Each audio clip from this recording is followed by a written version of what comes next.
Good morning.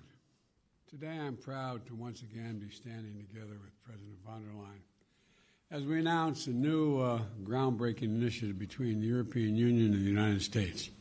First, we're coming together to reduce Europe's dependence on Russian energy. Putin has issued Russia's energy resources to coerce and manipulate its neighbors. That's how he's used it. He's used the profits to drive his war machine.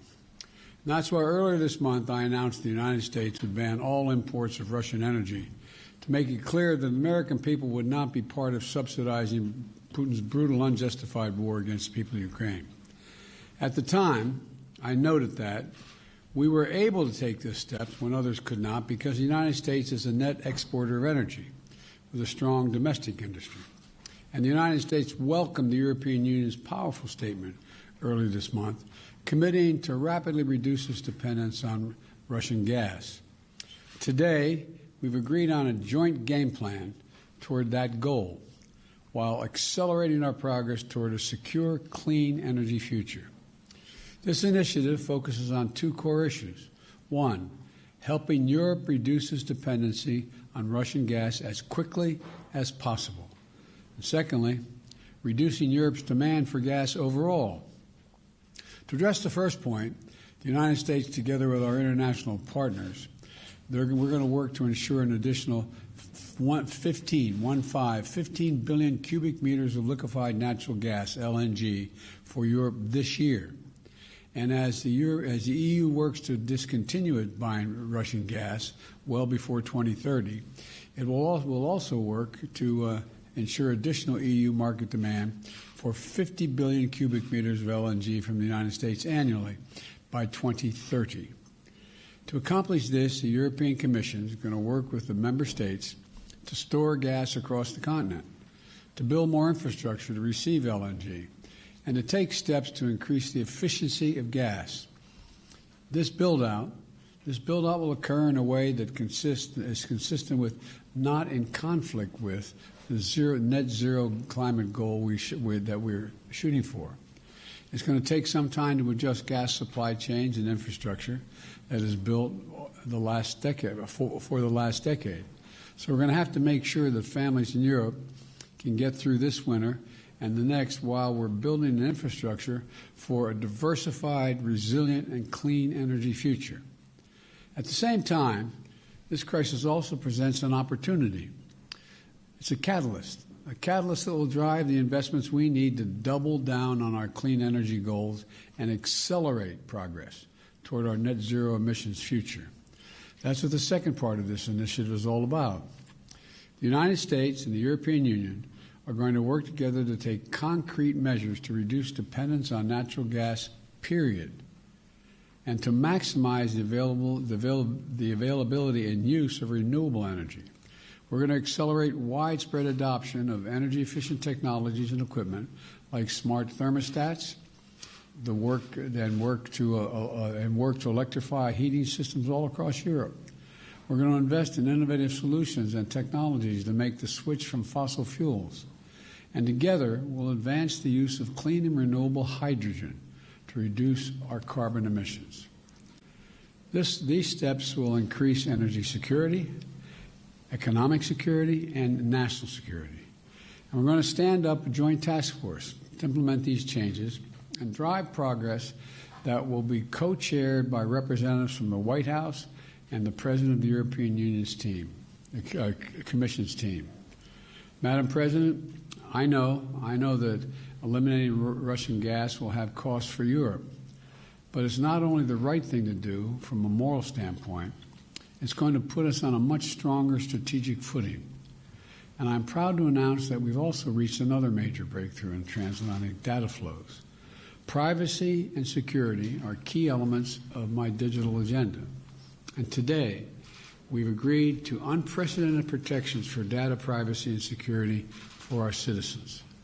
This new arrangement will enhance the Privacy Shield framework, promote growth and innovation in Europe and the United States, and help companies, both small and large, compete in the digital economy, just as we did when we resolved the Boeing-Airbus dispute and lifted the steel and aluminum tariffs the United States and the EU are finding creative new approaches to knit our economies and our people closer together, grounded on shared values.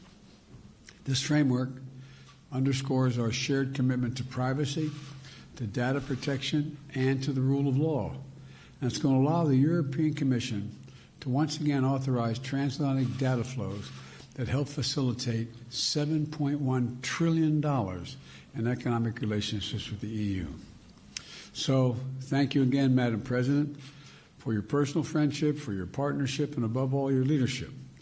All of this is bringing the European Union and the United States even closer together, and that's a win for all of us.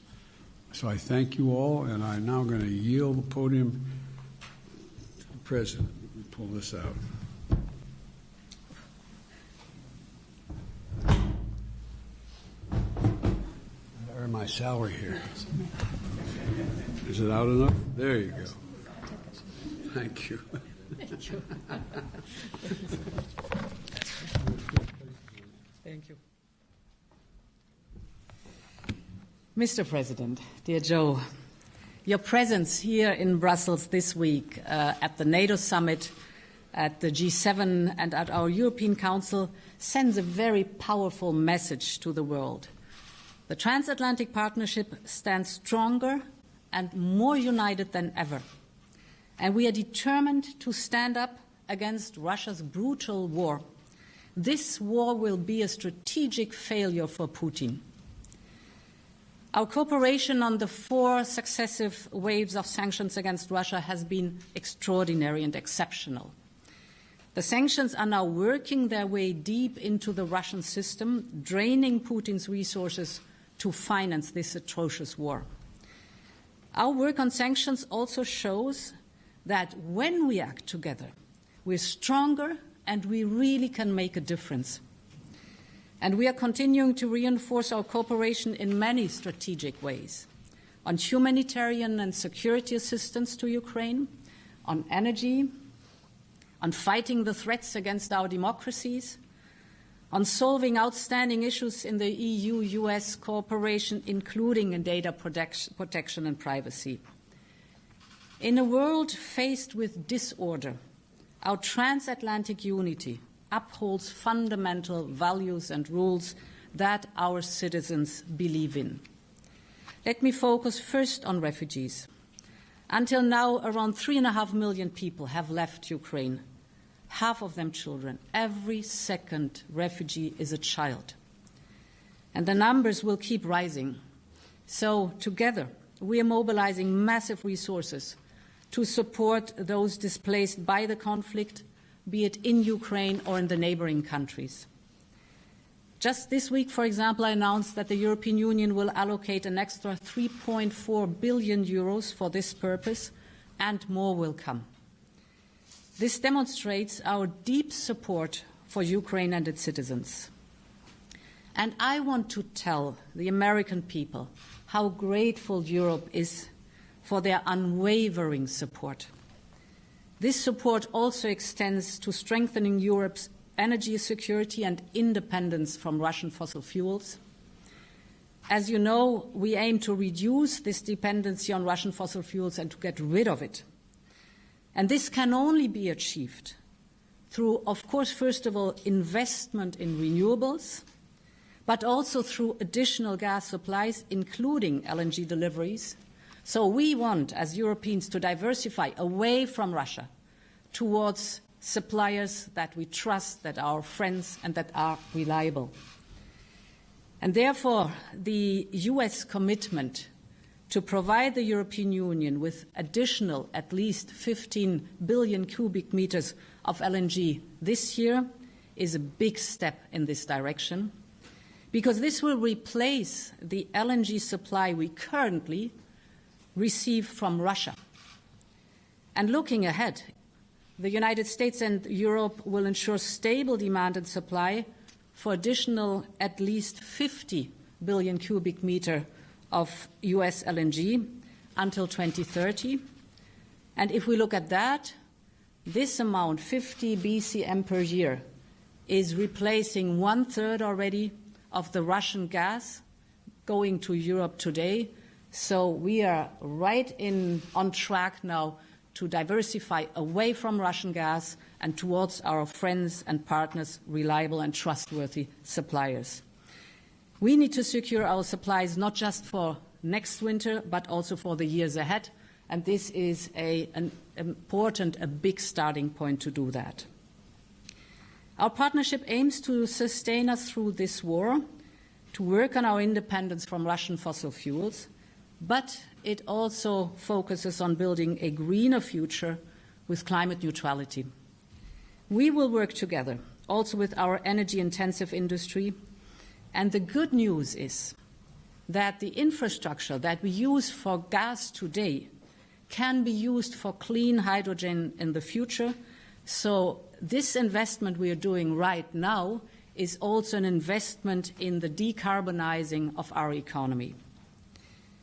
The cooperation shows the power of our democracies. I particularly welcome that we will step up our respective action on strengthening democracies, the rule of law, the freedom of media in the world, and we also need to continue adapting our own democracies to a changing world. This is particularly true when it comes to digitalization, in which the protection of personal data and privacy has become so crucial. And therefore, I'm very pleased that we have found an agreement in principle on a new framework for transatlantic data flows. This will enable predictable and trustworthy data flows between the EU and US, safeguarding privacy and civil liberties. And I really want to thank Commissioner Reinders and Secretary Raimondo for their tireless efforts over the past month to finish a balanced and effective solution. This is another step in our strengthening our partnership. We managed to balance security and the right